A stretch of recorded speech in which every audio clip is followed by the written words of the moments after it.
Morning. मैं मोहित कटारिया स्वागत करता हूं आपके अपने यूट्यूब चैनल न्यू फिजिक्स पर। प्यारे बच्चों, हम क्लास 12 की भौतिक विज्ञान पढ़ रहे थे, जिसमें हम अपना लेसन नंबर 4 आपको पढ़ा रहे थे, संधारित्र तथा पैरावैद्युतांक। और लास्ट टॉपिक हमने आपको जो पढ़ाया था वो संधारित्रों का संयोजन, कैसे संधारित्रों का संयोजन किया जाता है, जिसमें हमने आपको फर्स्ट टाइप करा दिया था श्रेणी क्रम में, कि श्रेणी क्रम में कैसे संधारित्र को जोड़कर, अगर हम बहुत सारे संधारित्र एक साथ श्रेणी क्रम में लगा रखे हैं तो उन जितने भी हमने लगा रखे हैं उनकी जगह पर एक संधारित्र को कैसे यूज करते हैं, यानी उसके लिए हमने एक तुल्य संधारित्र लगाया था, जिसकी हमने तुल्य धारिता भी निकाली थी। तो बहुत समय से हम वीडियो नहीं बना पा रहे थे, इसका कुछ रीज़न था, लेकिन आज से आपको फिर से वीडियो मिलनी प्रारंभ हो जाएगी। तो आप फिर से हमारे चैनल से जुड़ जाइए। अभी तक जिन्होंने चैनल को सब्सक्राइब नहीं किया है वो चैनल को ज़रूर सब्सक्राइब कर ले और बेल आइकन को भी दबा ले, जिससे आने वाली सभी वीडियो की नोटिफिकेशन उन्हें आसानी से मिलती रहे। तो शुरू करते हैं आज की वीडियो। तो आज का जो हमारा टॉपिक है वो है समांतर क्रम में, यानी संधारित्र को समांतर क्रम में कैसे यूज किया जाता है। यानी अगर हमें बहुत सारे संधारित्र लगाने हो और समांतर क्रम में लगाने हो तो कैसे उनको लगाएंगे। तो देखते हैं। तो यह हमने यहाँ पर 3 संधारित्र लिए हुए हैं, एक प्लस की प्लेट है और एक तरफ माइनस की प्लेट है। तो हमने क्या किया हुआ है कि प्रत्येक प्लस की प्लेट को किसी एक बिंदु पर तीनों को एक जगह पर जोड़ दिया है। इसी प्रकार हमने माइनस की प्लेट को भी किसी एक बिंदु पर एक जगह पर जोड़ दिया है। अगर हम सरल शब्दों में बात करें तो संधारित्र की जो एक प्लेट प्लस वाली है उनको सभी को एक तरफ, तथा ऋणात्मक वाली जो प्लेटें हैं उनको सभी को एक तरफ किसी एक बिंदु पर जोड़ देते हैं। जब हम ऐसा करते हैं तो हमारा क्रम क्या कहलाता है? संधारित्र का समांतर क्रम में संयोजन कहलाता है। यानी अगर हम संधारित्र की एक प्लेट को एक तरफ किसी बिंदु से और दूसरी प्लेट को किसी एक बिंदु से जोड़ दे तो वो हमारा क्रम होता है समांतर क्रम। तो जैसे यहाँ पर 3 संधारित्र देखो, ये प्लस वाली साइड किसी तीनों एक ही बिंदु पर जुड़े हुए हैं और इधर ऋणात्मक वाली साइड एक बिंदु पर जुड़ी हुई है। तो जो हमारा ये क्रम कहलाता है, ये हमारा कहलाता है समांतर क्रम। और इसमें जो प्रत्येक संधारित्र पर आवेश होता है अलग अलग होता है, लेकिन विद्युत विभव बराबर समान रूप से वितरित होता है।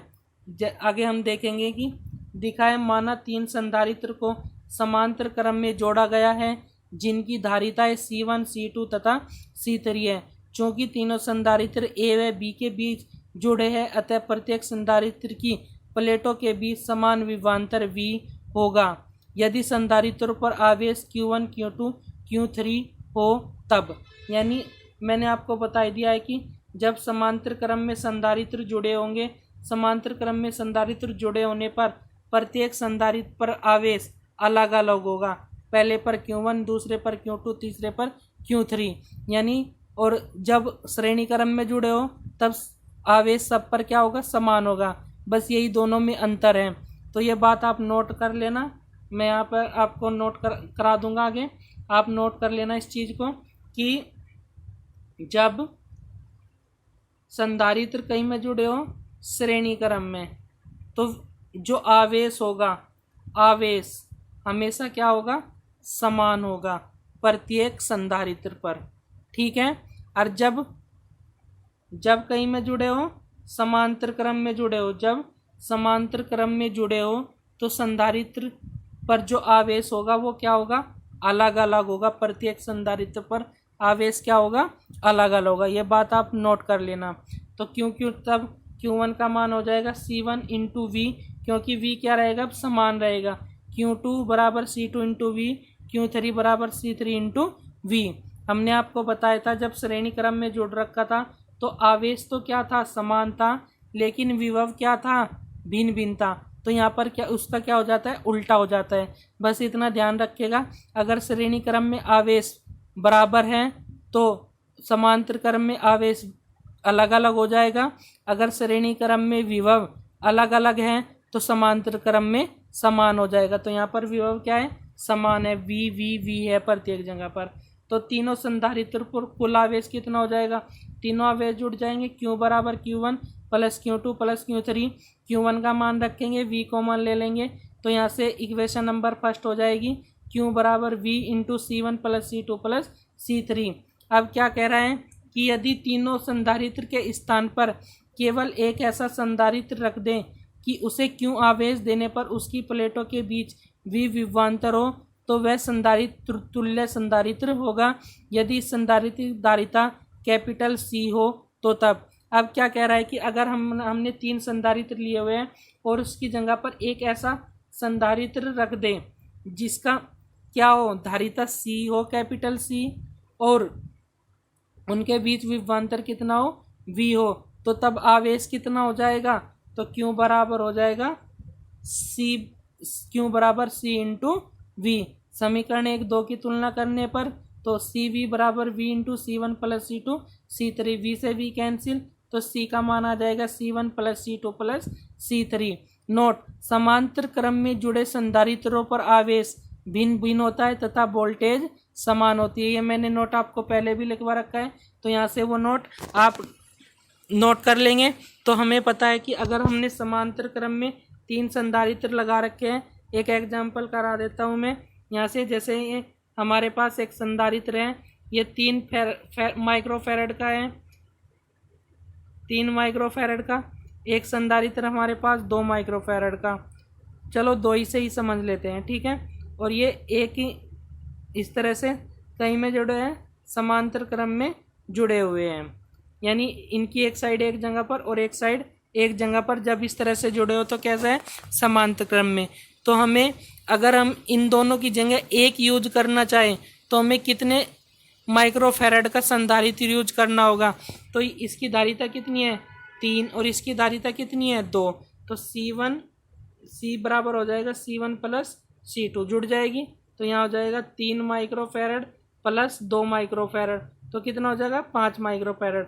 तो अगर हम 2 यूज ना करके केवल एक कितने का यूज कर सकते हैं, 5 माइक्रोफैरड का। अभी हम इस पर आपको बहुत और क्वेश्चन कराएंगे।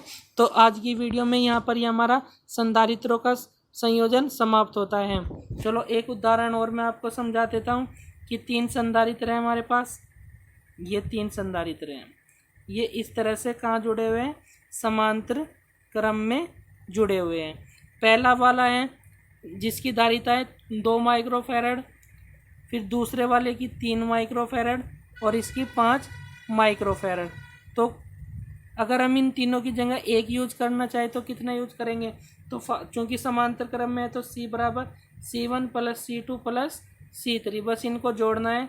तो 2 प्लस 3 प्लस 5 बराबर कितना होगा 10 माइक्रोफैरड, यानी हमें 10 माइक्रोफैरड का एक ही यूज कर लेंगे। तो इसको हम बोलते हैं तुल्य धारिता, यानी इन तीनों की जगह एक तुल्य धारिता का हम संधारित्र यूज कर सकते हैं। तो यहाँ से क्वेश्चन पूछता है कि इनकी तुल्य धारिता निकालिए। इस पर हम आपको क्वेश्चन और भी कराएंगे, न्यूमेरिकल मोस्ट इम्पोर्टेंट यहाँ इन पर क्वेश्चन बनते हैं। तो यहाँ से ये हमारा संयोजन हुआ किसका, संधारित्र का कैसे संयोजन किया जाता है। तो आज की वीडियो में इतना ही। वीडियो अच्छी लगी हो तो वीडियो को लाइक करना, शेयर करना और कमेंट करना, और ज़्यादा से ज़्यादा इसको शेयर करना, जिससे ये आपके सभी फ्रेंड को इस वीडियो का क्या मिल सके, लाभ मिल सके। तो आज की वीडियो में बस